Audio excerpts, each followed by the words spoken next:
Kako si se osjećao kada si se spremao za put na Jamajku? Kako sam se osjećao? Kao da idem da se nađem sa sobom.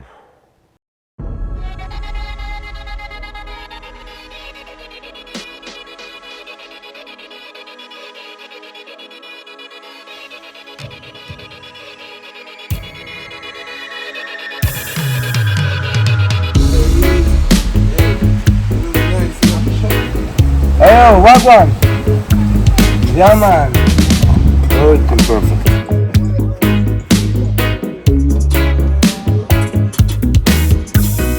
Pa generalno mi se nakon svakog putovanja menja svest, ovo je bilo posebno svakako, pogotovo što sam prosto imao prilike da osetim šta je suština i srž cele te kulture.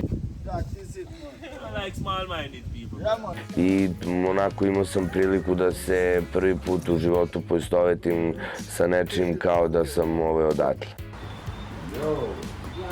Yeah, man, what's up? Yeah, man.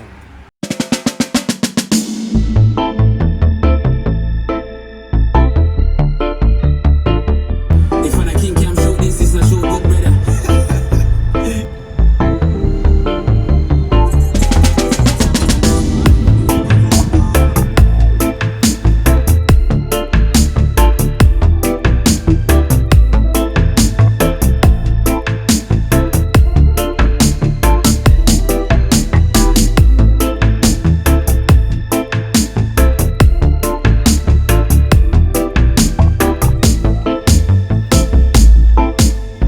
Za mene u neku ruku bio neki put koji sam nekad u životu sigurno morao da prođem i neki put koji sam dužan da u životu obavim jer sam dugo godina živeo da tako reći, živeo od te kulture i prosto sam dužan bio da fondaciji vratim to što sam godinama uzimao.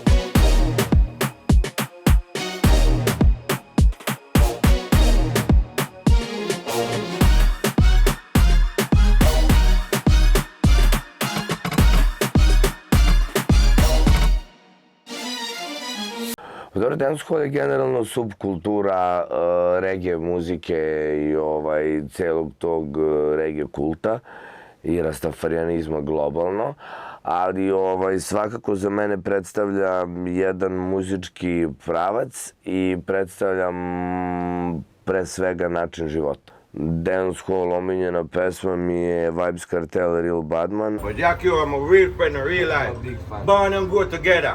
Me even sound like him when I'm singing. Yeah, that's my real friend, because we go together, you copy? Yeah. And we spend time in the prison. I was in prison with him too, yeah? Yeah, man, I know he was in prison. If I had listened to Jackie Orr, I wouldn't be out here now.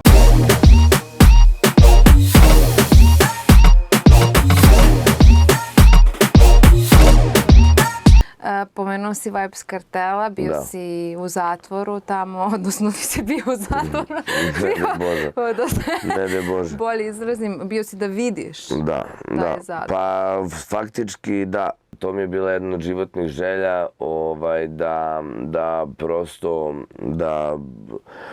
kako god mogu da dam neku podršku celoj toj situaciji i značajno mi prosto da vidim jer se upravo nekako sve to pogodilo da se nalazi na istom mestu gde je Bob Marleyjev muzej, prosto i da vidim Kingston i da vidim sve gde je nastalo, ajde da kažem. Reggae kao generalno koren svih tih pravaca koji su nakon toga nastali jeste suština života. Mislim, nije to samo muzika generalno, to je borba, to je nešto što kroz istoriju, kroz život Jamajke i nekih drugih prosto zemalja predstavlja bunt i predstavlja nešto što je moment kada sada u prosto u tim nemogućim situacijama možemo da čujemo glas nekog naroda i nešto što je istinski iz duše, nešto što iz prosto srži naroda, nešto što nije montirano, nešto što nije režirano, prosto samo osjećaj i svega toga, počevši od Bob Marleya pa do dana danas. A te pesme generalno pevaju o životu, globalno, pre naivno beli ljudi shvataju da je to samo muzika o cveću, ljubavi i tako dalje. To je muzika koja iskreno priča o stradanju jednog naroda, o stradanju globalno kao civilizacije, o stradanju nekom ekološkom, o dosta buđenja svesti i to je dosta militantna muzika, uopšte nije onako naivno shvaćena kao neka muzika ljubavi i onako ružičastih i cvetnih boja.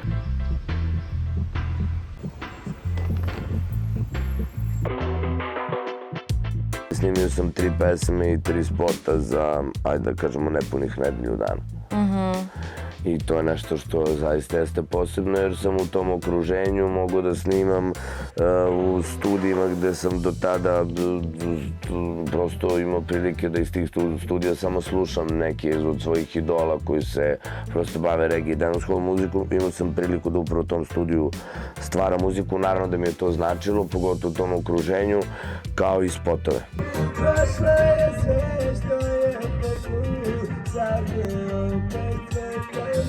Šta bi poručio tom klincu koji tek stavlja dredove, dobija ime Rasta, mašta da se bavi muzikom, sad sa ovom svešću i sa ovim iskustvom? Možeš i da razmisliš malo, ne moraš odmah.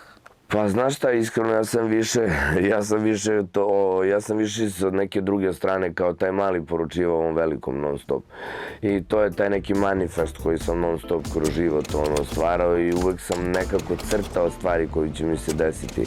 I imao sam bezbroj crta za sebe na Jamajci, tako da naslikao sam to i uživo.